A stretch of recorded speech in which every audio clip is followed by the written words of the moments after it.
I'm going to give you 4 reasons why you go active or you go home. This is a 2025 Chevrolet Trax Activ in nitro yellow over jet black. This year we can now pump E85, in which it's not only going to be one of the most affordable subcompact SUVs, but you also get great MPGs, and it's an automatic transmission instead of a CVT. I'm Anthony from Hawkeye Rides, and I'm going to touch bases on some pros and cons and the comparable rivals. Starting in the front, LED signature daytime runnings that's going to spin into the top portion of the grille. The gloss black elements, that's because this is the active trim.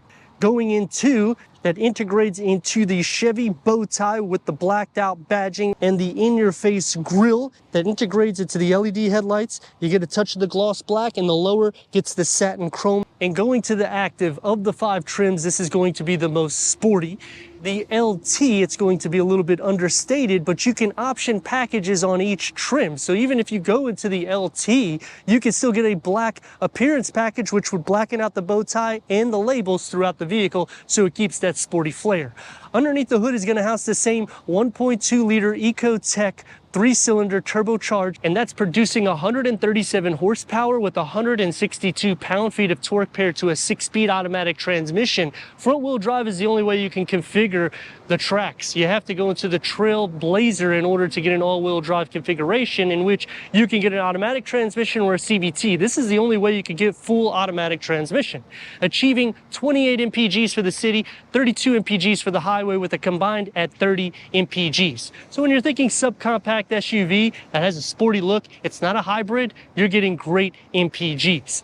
18-inch black painted machine alloy wheels is on the 1RS as well as the Activ. The 2RS will get the 19-inch black painted machine alloy wheels, and the LT will get a 17-inch steel alloy wheel. The first reason why you want to go active or not is because of this style that you're getting. Because if you go LT, you're going to only save maybe a couple of grand. You're going to have to tick boxes for features in which you're going to be spending around $1,000 in order to get things that are standard here. So it just doesn't make sense if you're looking for that sporty subcompact SUV. Now, going into competition, this is the only vehicle that you can get an automatic transmission, unless you go into Mazda, which will have a 6-speed automatic transmission, and you can get a turbocharged there. But the difference is the price is going to be over 30 grand. This is around 25, 26 grand all in. So as a practical, everyday driving vehicle, around 8.6 seconds, 0 to 60, it's going to tick the box for a lot of things that you're going to need. The roof rails are going to get gloss gray, but unfortunately, they still haven't changed that RC antenna to give us a shark fin antenna. The Activ, you can keep your key fob in your pocket and just simply push the button to lock and unlock the doors from the front. So it makes it a little bit more versatile. Now, in the comments, the problem that always comes up is the timing belt in the oil design. And this engine is also found in the Encore, the Trailblazer. The L1H has a new single scroll turbocharged, updated collaboration, stiffer forged steel crankshaft, revised PCV tubes, and it has been updated with hardware, as well as making it a little bit stronger so you can put in the E85 fuel. Gloss black is going to be underneath the taillights. You have the C structure that wraps into the quarter panel. The lower receives the smoke chrome, reverse sensors, and a reverse camera. So it keeps that sport heritage in when you go this route, opposed to the LT or the 1RS. It's going to not only look sporty, but it's going to give you more standard features in the interior. And when you go into the comparable rivals, you will be spending at least $2,000 to near $10,000 to get something comparable to this, and that's going to be paired with a CVT transmission. Quick release, going into 25.6 cubic feet of storage with a storage nook on the side. Underneath the floor, gets a spare tire, and you can remove the privacy cover pretty simple, and because I'm tall, I'm going to just split fold the rear bench in the back. Otherwise, you have to go into the back in order to do so. That folds down at a 40-60 split, maxing cargo to 54 cubic feet.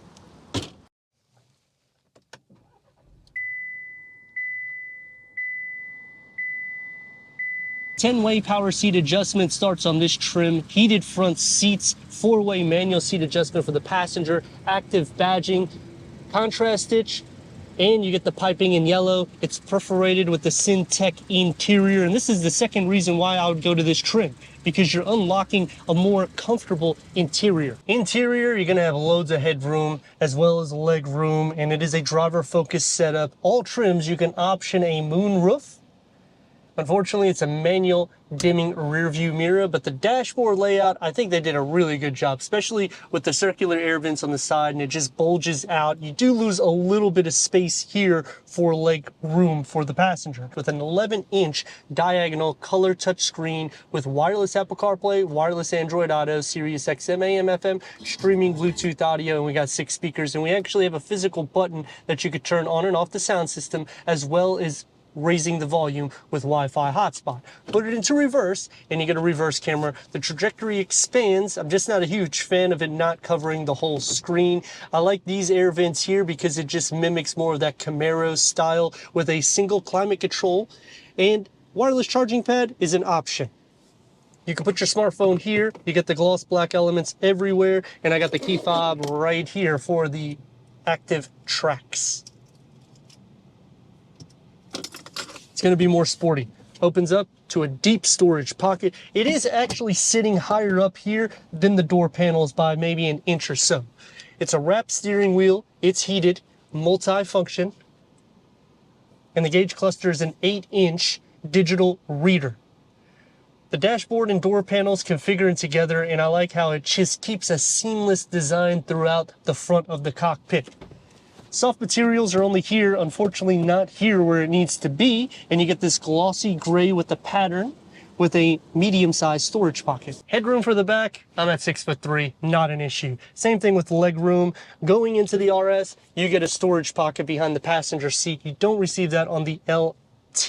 With a storage pocket here, USB ports, no armrests or cup holders in the center. The door is going to be stripped of that material that's right here, as well as that glossy gray, so it's really all hard materials, which is kind of a con to me because I would like to see that come into play because of the upgrade in price.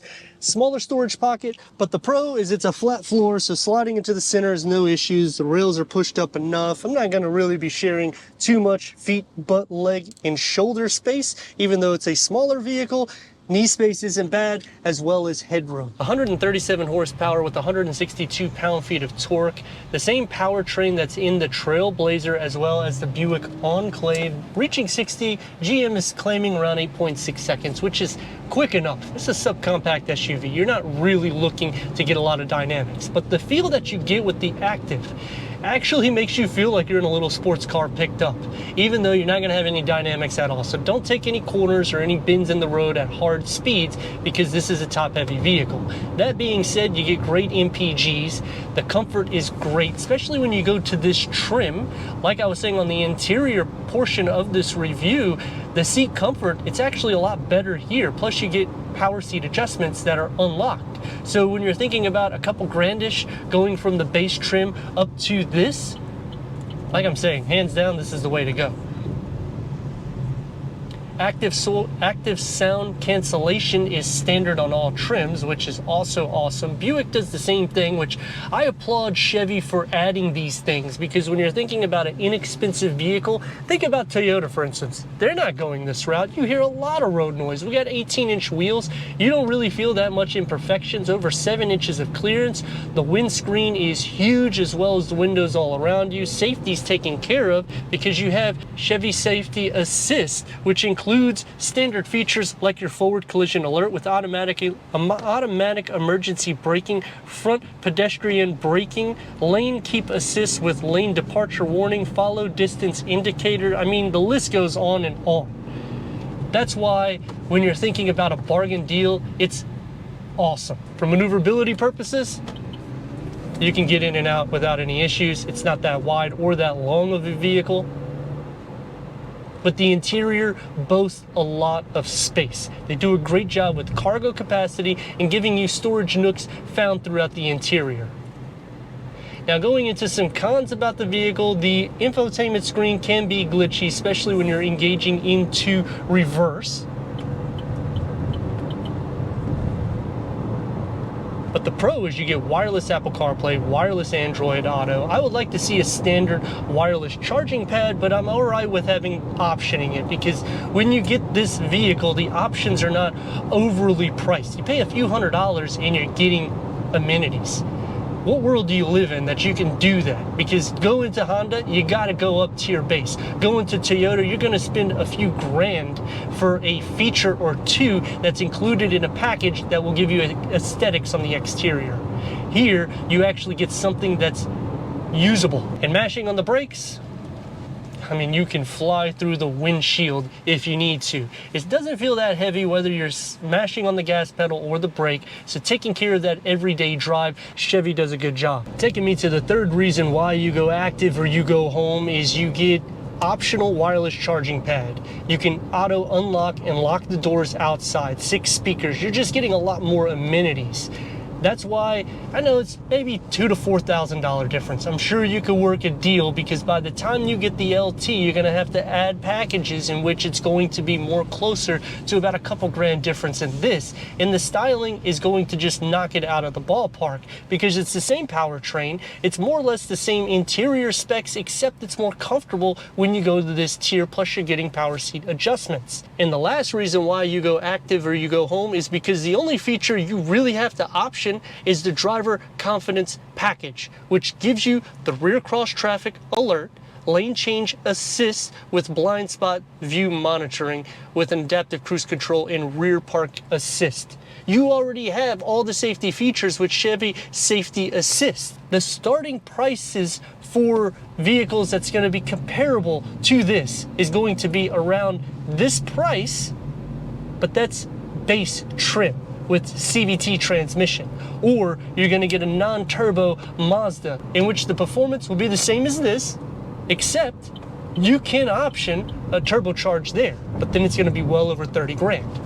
Hence the reason why this is the subcompact SUV to go to. Yeah, there's some problems because the timing belt is made out of rubber, but in the same perspective, when you're looking at any vehicle in class, they got CVT transmissions, which have issues as well. You typically have to service it every 30,000 miles. That's not going to be the case with this engine. But let me know your thoughts in the comments. And if you're new to the channel, consider subscribing. Check out the next video, merchandise, website, and Instagram. Leave a comment and a like. And I'd like to thank Regal Chevrolet for giving us this 2025 Chevrolet Trax Activ for our car review.